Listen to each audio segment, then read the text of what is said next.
Okay, we are picking up then in chapter 29, approximately 3 pages in, with a paragraph that starts, "Then all of a sudden something grabbed me." So at this point in our story, the sheriff is asking Scout to give a detailed report of what happened out in the woods when she was attacked. This is part of his effort to gather evidence, of course, which is his job. Okay, everybody, 309 in which cover? That maroon and green and black one? Okay, good. "Then all of a sudden something grabbed me and mashed my costume. Think I ducked on the ground, heard a tussling under the tree, sort of. They were bamming against the trunk, sounded like." I'm going to pause right there. Do you hear her tone? What kind of tone do you hear? Look at some of those, like, something grabbed me. Think I ducked. Under the tree, sort of. She's confused. She's a little confused. Do you hear the uncertainty? Those words are there on purpose. She's kind of guessing. Now, why would Scout be a little unsure of exactly what happened out in the woods? It was dark. Anything else? She's being thrown around everywhere. She's being thrown around. I mean, this is, it's traumatic. She's also inside a ham costume. So, that definitely is going to prohibit her from being super clear on what's going on. "Jim found me and started pulling me toward the road. Mr. Yule yanked him down, I reckon. They tussled some more, and then there was this funny noise. Jim hollered. I stopped. That was Jim's arm." What does she mean by that was Jim's arm? All right, good. And then, do you see another little bit of evidence that she's unsure? There's the funny, someone, Mr. Yule. Right, she's about to say somebody yanked him down, and then she stops and goes, "Mr. Yule yanked him down, I reckon. I guess it was him." But she doesn't have any visual memories, so she's not quite sure exactly who was there or what it looked like. Anyway, Jim hollered, and I didn't hear him anymore, and the next thing, Mr. Yule was trying to squeeze me to death, I reckon. Then somebody yanked Mr. Yule down. Jim must have got up, I guess. That's all I know. All right, you see how she keeps continuing with this tone of uncertainty. And then Mr. Tate was looking at me sharply. "Somebody was staggering around and panting and coughing fit to die. I thought it was Jim at first, but it didn't sound like him. So I went looking for Jim on the ground. I thought Atticus had come to help us and it got wore out." "Who was it?" "Why, there he is, Mr. Tate. He can tell you his name." As I said it, I half pointed to the man in the corner, but brought my arm down quickly lest Atticus reprimand me for pointing. It was impolite to point. He was still leaning against the wall. He had been leaning against the wall when I came into the room, his arms folded across his chest. As I pointed, he brought his arms down and pressed the palms of his hands against the wall. They were white hands, sickly white hands that had never seen the sun. So white, they stood out garishly against the dull cream wall in the dim light of Jim's room. I looked from his hands to his sand-stained khaki pants. My eyes traveled up his thin frame to his torn denim shirt. His face was as white as his hands, but for a shadow on his jutting chin. His cheeks were thin to hollowness. His mouth was wide. There were shallow, almost delicate indentations at his temples, and his gray eyes were so colorless I thought he was blind. His hair was dead and thin, almost feathery on top of his head. When I pointed to him, his palms slipped slightly, leaving greasy sweat streaks on the wall, and he hooked his thumbs in his belt. A strange, small spasm shook him as if he heard fingernails scrape slate. But as I gazed at him in wonder, the tension slowly drained from his face. His lips parted into a timid smile, and our neighbor's image blurred with my sudden tears. "Hey, Boo," I said. All right, now let's move into chapter 30. We're going to skip a little bit. Let's skip like the first page or so, page and a half maybe, and find the paragraph that begins, "Well, heck." Well, heck, I'm skipping everything we can just to make sure we get to the end today. All right, so everybody found their spot? Okay, so let's continue. Scout now has kind of given her testimony, and heck, based on her testimony, and also he's already investigated the crime scene. We know that because he's come back and reported that Bob Yule's dead with a kitchen knife they'd stuck in his craw, which is like up under his ribs. And so now the conversation is going to become more between the grown-ups, kind of based on the evidence that has come out this evening. Well, heck, Atticus was saying, I guess the thing to do, good Lord, I'm losing my memory. Atticus pushed up his glasses and pressed his fingers to his eyes. Jim's not quite 13. No, he's already 13. I can't remember. Anyway, it'll come before county court. What will, Mr. Finch? Mr. Tate uncrossed his legs and leaned forward. You see that body language? He uncrossed his legs and leaned forward. What's he doing? He's paying attention. Something's caught his interest. Like, wait a minute. What will, Mr. Finch? Of course, it was clear-cut self-defense, but I'll have to go to the office and hunt up... Mr. Finch, do you think Jim killed Bob Yule? Do you think that? You heard what Scout said. There's no doubt about it. She said Jim got up and yanked him off her. He probably got hold of Yule's knife somehow in the dark. We'll find out tomorrow. Mr. Finch, hold on, said Mr. Tate. Jim never stabbed Bob Yule. Atticus was silent for a moment. He looked at Mr. Tate as if he appreciated what he said, but Atticus shook his head. Heck, it's mighty kind of you, and I know you're doing it from that good heart of yours, but don't start anything like that. What do you think he means by anything like that? Like what? Yeah, he wants him to tell the truth. Yeah, let's not make it any harder. And what is Atticus presuming is the case? That Jim is the one who saved his sister. Because that's what she kind of remembers. But she's not sure. But Atticus is trusting his kid, because she's pretty smart and he knows it. And so he's presuming that Jim is the one who saved her.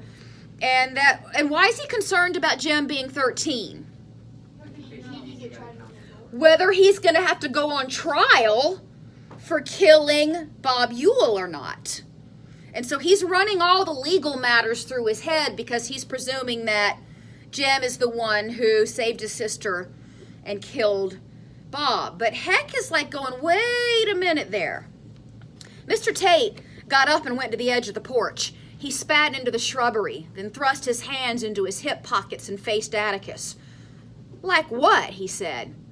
I'm sorry if I spoke sharply, heck, Atticus said simply, but nobody's hushing this up. I don't live that way. Nobody's going to hush anything up, Mr. Finch? Mr. Tate's voice was quiet, but his boots were planted so solidly on the porch floorboards it seemed that they grew there. A curious contest, the nature of which eluded me, was developing between my father and the sheriff. All right, I want to pause here. I think we may have hit a word that you may not know. At least it's probably not part of your everyday 14-year-old vocabulary. Do you guys know the word eluded? Some of you probably do, some of you don't. It's more of a formal word, not quite so casual and everyday. I would argue that this is one of those words that you should look up if you don't know it. Because without knowing what that word means, I think you miss the meaning of the whole sentence. And that's going to be our guiding principle about when we look up words. If you understand the sentence completely without a dictionary, then just keep on going.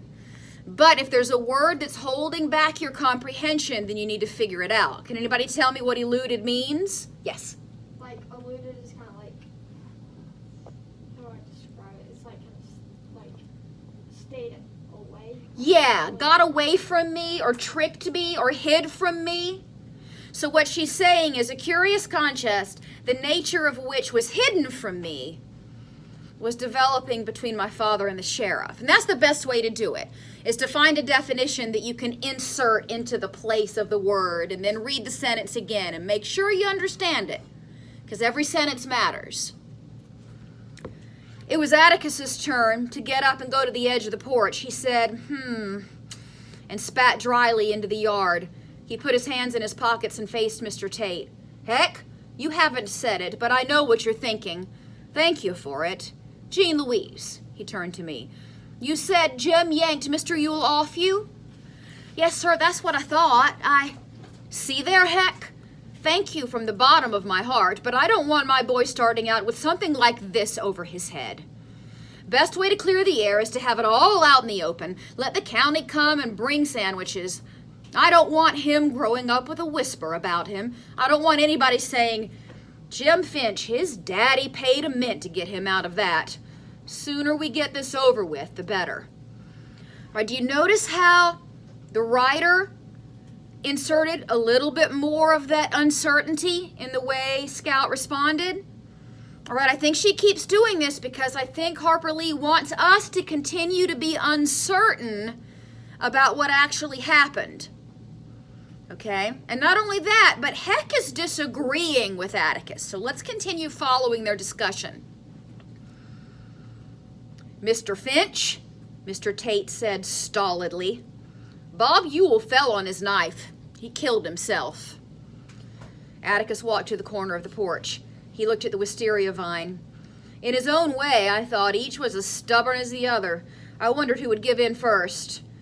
Atticus's stubbornness was quiet and rarely evident, but in some ways he was as set as the Cunninghams. Mr. Tate's was unschooled and blunt, but it was equal to my father's. Heck, Atticus's back was turned.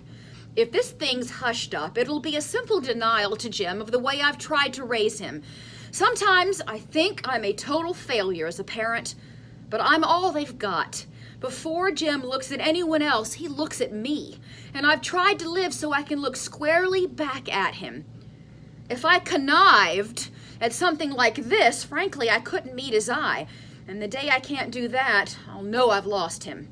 I don't want to lose him and Scout because they're all I've got. All right, does everybody know the word connived? Again, I think if you don't know that word, you don't understand the sentence at all. So we've got to figure out what that means, or else we don't quite know what Atticus is claiming. And connived means to kind of lie and trick. So he's saying if I lied and tricked my way at something like this, then I couldn't meet his eye. I would feel dishonest. And so what does he think that Heck is trying to do by saying that Jim didn't do it? Robert? Cover Jim up. Yeah, cover it up because he's a kid. You know, let's be soft on the kid and cover it up. And Atticus says, no, he's 13. I'm not going to lie because that's not who I am as a human being, as a parent. Mr. Finch, Mr. Tate was still planted to the floorboards. And what does that image tell you? What's his attitude? Stubborn. He is not changing his mind. Bob Yule fell on his knife. I can prove it. Atticus wheeled around and his hands dug into his pockets. Heck, can't you even try to see it my way? You've got children of your own, but I'm older than you. When mine are grown, I'll be an old man if I'm still around. But right now, if they don't trust me, they won't trust anybody. Jem and Scout know what happened. If they hear of me saying downtown something different happened, heck, I won't have them anymore. I don't live one way in town and another way in my home.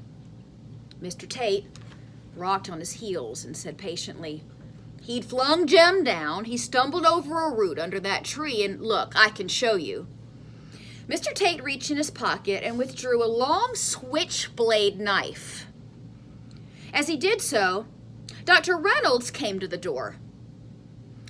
The son deceased under that tree, doctor, just inside the schoolyard. Got a flashlight? Better have this one.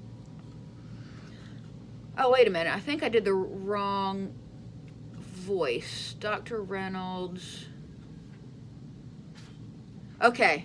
Mr. Tate is the one that's saying this. And you can tell that the little dash there is cutting off an ugly phrase that he wants to use for Mr. Yule. All right, and then Dr. Reynolds responds. I can ease around and turn my car lights on, said Dr. Reynolds. But he took Mr. Tate's flashlight. Jim's all right. He won't wake up tonight, I hope, so don't worry. That the knife that killed him, Heck? What knife is he looking at? Switchblade. Is that the switchblade that killed him? No, sir. Still in him. Looked like a kitchen knife from the handle. Ken ought to be here with the hearse by now, Doctor. Night. All right, you see how specific she's being about the knives here? All right, so let's add up all these knife clues as we continue to go. Mr. Tate flicked open the knife. Now which knife are we talking about? Switchblade, good. It was like this, he said. He held the knife and pretended to stumble. As he leaned forward, his left arm went down in front of him. See there? Stabbed himself through that soft stuff between his ribs. His whole weight drove it in. Mr. Tate closed the knife and jammed it back in his pocket. Scout is 8 years old, he said. She was too scared to know exactly what went on. You'd be surprised, Atticus said grimly. I'm not saying she made it up. I'm saying she was too scared to know exactly what happened. It was mighty dark out there, black as ink. It'd take somebody mighty used to the dark to make a competent witness. Who's he talking about right there? Who's somebody mighty used to the dark? All right, so he is suggesting that Atticus start to think about Boo. I won't have it, Atticus said softly. God damn it, I'm not thinking of Jim. Mr. Tate's boot hit the floorboard so hard the lights in Miss Maudie's bedroom went on. Miss Stephanie Crawford's lights went on. Atticus and Mr. Tate looked across the street, then at each other. They waited. When Mr. Tate spoke again, his voice was barely audible. Mr. Finch, I hate to fight you when you're like this. You've been under a strain tonight no man should ever have to go through. Why you ain't in the bed from it, I don't know, but I do know that for once, you haven't been able to put two and two together. And we've got to settle this tonight because tomorrow will be too late. Bob Yule's got a kitchen knife in his craw. All right, so do you hear Heck knows what he's talking about. He's the one who's been on the scene, and he keeps trying to tell Atticus, think about Boo, and pay attention to the fact that there's a kitchen knife that actually did the killing. Mr. Tate added that Atticus wasn't going to stand there and maintain that any boy Jim's size with a busted arm had fight enough left in him to tackle and kill a grown man in the pitch dark. Right, there's some more evidence for us to process. Heck, said Atticus abruptly. That was a switchblade you were waving. Where'd you get it? Took it off a drunk man, Mr. Tate answered coolly. I was trying to remember. Mr. Yule was on me. Then he went down. Jim must have gotten up, at least I thought. Heck, I said, I took it off a drunk man downtown tonight. Yule probably found that kitchen knife in the dump somewhere. Honed it down and bided his time, just bided his time. Atticus made his way to the swing and sat down. His hands dangled limply between his knees. He was looking at the floor. He had moved with the same slowness that night in front of the jail when I thought it took him forever to fold his newspaper and toss it in his chair. All right, what are we seeing in Atticus's body language here? Is he still fighting Tate? He's figured it out. He's like giving in. He's like, oh my gosh. Do you hear how the wind's kind of been knocked out of him? He was pretty fighty before. Or feisty. It's the better word. But now he's like, ugh, he's giving in. Because Heck pressed it so hard, Atticus at this point has put the clues together and figured it out. Mr. Tate clumped softly around the porch. It ain't your decision, Mr. Finch. It's all mine. It's my decision and my responsibility. For once, if you don't see it my way, there's not much you can do about it. If you want to try, I'll call you a liar to your face. Your boy never stabbed Bob Ewell, he said, slowly. Didn't come near a mile of it, and now you know it. All he wanted to do was get him and his sister safely home. All right, now at this point, Atticus has figured it out, and we're supposed to have figured it out too. So think about the clues that the sheriff has given us. What do you think happened? So we've got 2 knives on the scene. And how many people do we have on the scene? Scout, Jim, and who else? Bob, and who else? Boo. And Boo's at the house too, right? So raise your hand if you think you've got it figured out. She added up. I'm seeing a lot of hands. All right, good, good, good. All right, I'm going to see. I don't know everybody's name yet. Let's see somebody's name that I remember. Aiden, can you tell me what you think happened? I think Bradley killed Bob. Boo Radley killed Bob. And if he did, what kind of knife did he bring to the scene? A kitchen knife. Does that kind of make sense? Right? And does it make sense that he would have heard the noise? His house is right there, right? Now, what about the switchblade?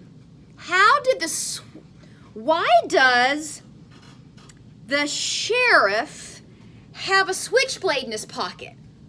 So the switchblade is originally what Bob Ewell brought, and when he was killed and the sheriff went to the scene, he took it off of him. There you go.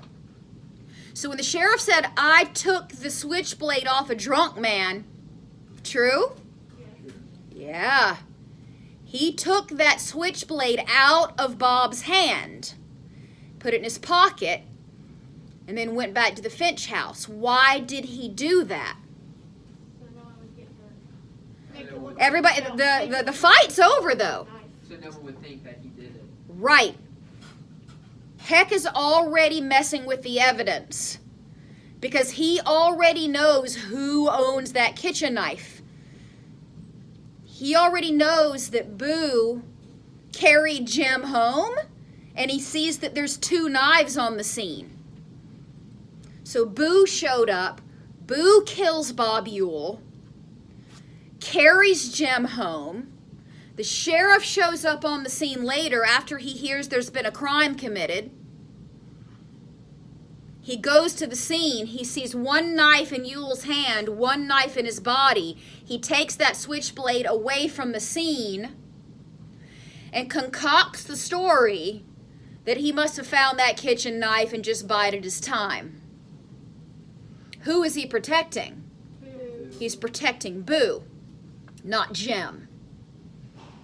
Why does he never say the truth out loud? Because if he says it out loud, then people on the will record. figure it out. There you go. Exactly. That's a great phrase. Then it's on the record.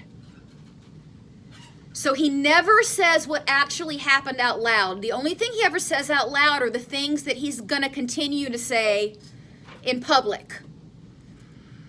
And he's not protecting Jim. He's protecting Boo. Now let's finish out this chapter and just kind of finish clarifying why he's going to protect Boo and why this is a good thing even though it's not the truth.